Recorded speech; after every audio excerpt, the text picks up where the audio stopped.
Hi, I'm Kathy. Thanks for checking out the fourth video in the Working for Wonka How to Write a Business Plan series. In this video we're going to go over the marketing strategy section of your business plan. And I want to start by making sure that you understand the difference between the marketing strategy section of a business plan and an actual marketing plan. A marketing plan is a very lengthy document that is research intensive and goes into the detail of the tactics that are going to be used. There's a lot of other stuff that goes in there too, but it gets into details on tactics that will be used to market your product. That's really not what needs to go into the marketing strategy section of a business plan. Honestly, I see a lot of entrepreneurs try to shove in tactics and let's call them shiny objects into this section of the business plan, kind of in an effort to distract the reader from the fact that maybe they haven't done their homework, maybe they don't really understand the market, or they don't really know the consumer, but they think if we put in there the fact that we're going to get Eva Longoria to wear a t-shirt with the name of our product on it, no one will notice the other stuff that's missing. Well, first of all, no, you're not going to get Eva Longoria to wear a t-shirt naming your product, and yes, people are going to notice. At least the people that matter will notice. If you're using this document to get financing, they don't care. It's just not what's important for this section. The marketing strategy section of your business plan is really kind of the people, place, and thing of your business. The people being obviously your consumer, who you should know intimately. The place is your market and your industry, which you need to know in this section at a statistical level. And then the things are, yes, the marketing tactics, but it's really more what disciplines of marketing are you going to use as opposed to what specific promotions are you going to run. So let's start with the market. You have addressed your market earlier in the plan, but this is really where you kind of add the meat to that industry detail sandwich. You want statistical information and hard facts on the size of your market. Get it in dollars, get it in volume, get it geographically, as much information as you can on what this industry, what this market looks like. And then you also want to talk about the trends in this industry. Is it a growing industry? Is it a declining industry? Which actually may be fine. Maybe it's a declining industry because it's a stale industry and there's been no innovation, and you're going to change that. But even if you're going to change that, you still need to know what the size of that pie is that you're starting with, so you can figure out what slice you're going to take for yourself, or how much bigger you're going to make that pie. So an example of what trends might look like, we're going to stay with the how to build a better mousetraps that we've been talking about in earlier videos. Our trend might be mousetraps have been a historically steady growth industry. This trend will continue to increase as more Gen Y cats enter the buying consumer base. This new breed of consumer likes more gratification for less work and therefore prefers to purchase mousetraps rather than actually hunting mice. Now, I apologize to the Gen Y people who are watching this. I don't mean it. So that would be an example of a trend. It also gives a little insight into our consumers, and that's coming next.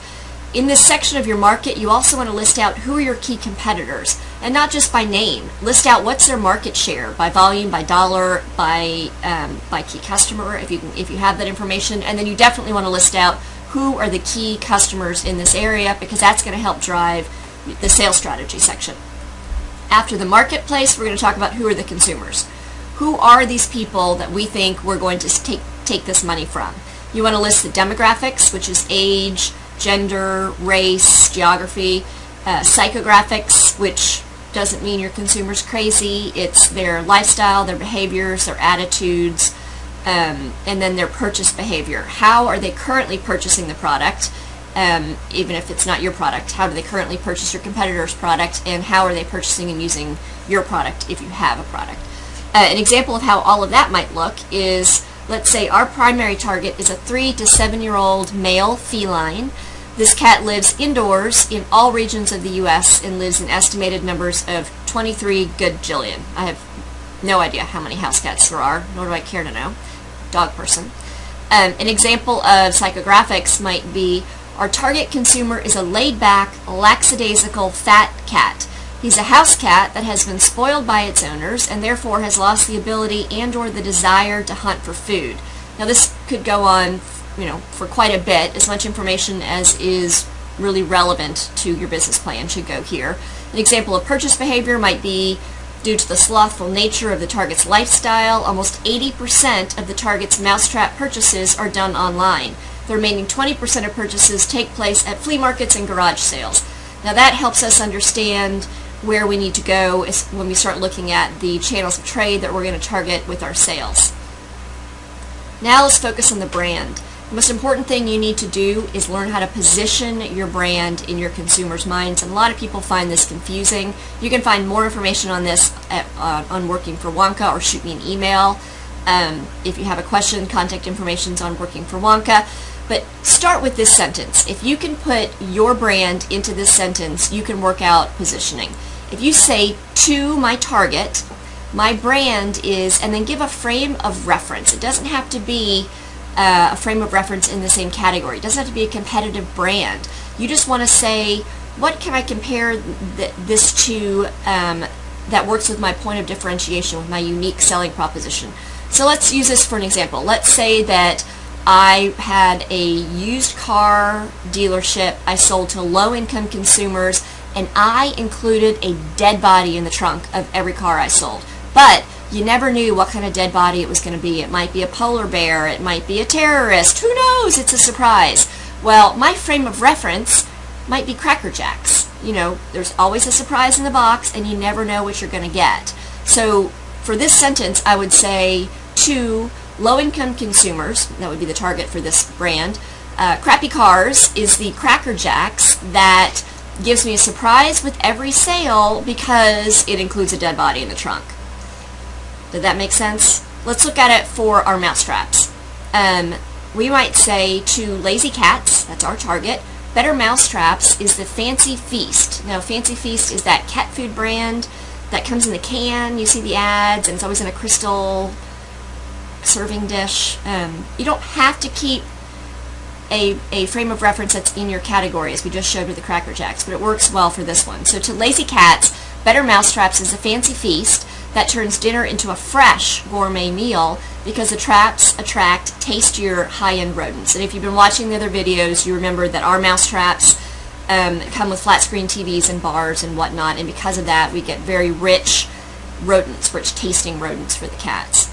So you want to position your brand, and then you also want to list here what your core brand messaging is. So that doesn't mean what you're going to write on every label. It's what's the key message that you're going to communicate to your consumers. So for Crappy Cars, that might be dead body with every purchase, or whatever silly message would work.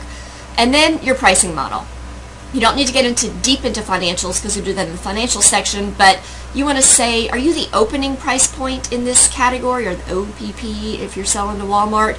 Are you the high end? And for Better Mousetraps, we would be.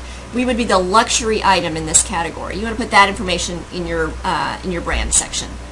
Next, you want to go into your sales strategy. Now, this section confuses a lot of entrepreneurs because a lot of entrepreneurs think a marketing strategy, or a marketing plan in some cases, is a list of targeted customers. Well, I got news for you. A list of targeted customers is a list of targeted customers. It's a call sheet for a sales manager. That's not your marketing strategy.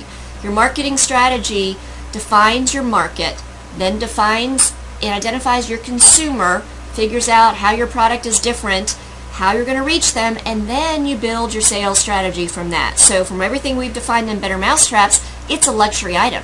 So we're going to go sell this mousetrap at Mickey Mouse Neiman Marcus and whatever other cartoon rodent and Speedy Gonzales Nordstrom's. We're also going to go sell, obviously, at Home Depot and Ace and every place else, but our sales strategy is going to be dictated by what we learned from the marketing strategy. So you're going to list out who are the targeted customers based on what you've determined about your company, what channels of trade are you going to go after, and then you're going to list some quantifiable goals. So if you're a new brand or a new company, you could say, just to get into the market, or put some revenue goals. If you're existing, maybe you want to expand into different areas, different channels of trade. Whatever it is you put in, it needs to be a quantifiable goal that you can go back and look at and evaluate performance at the end of the year.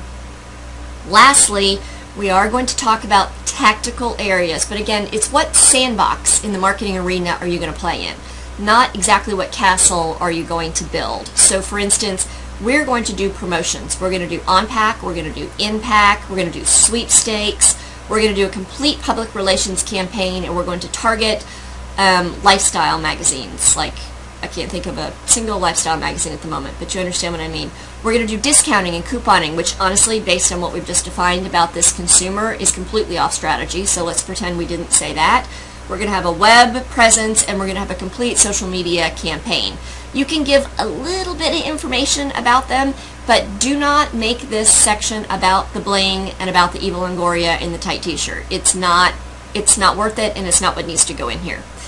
And that's it. That's your marketing strategy section. If you have questions on it, as I said, pop over to workingforwonka.com and shoot me an email. I'm happy to answer them. Or if you happen to be watching this video on Working for Wonka, stick your question right in the comments section. Our next video will have the last two sections combined together, the finance and the operations section. Thanks for watching. I hope you learned some useful tips, and I look forward to seeing you on the next video. Thanks.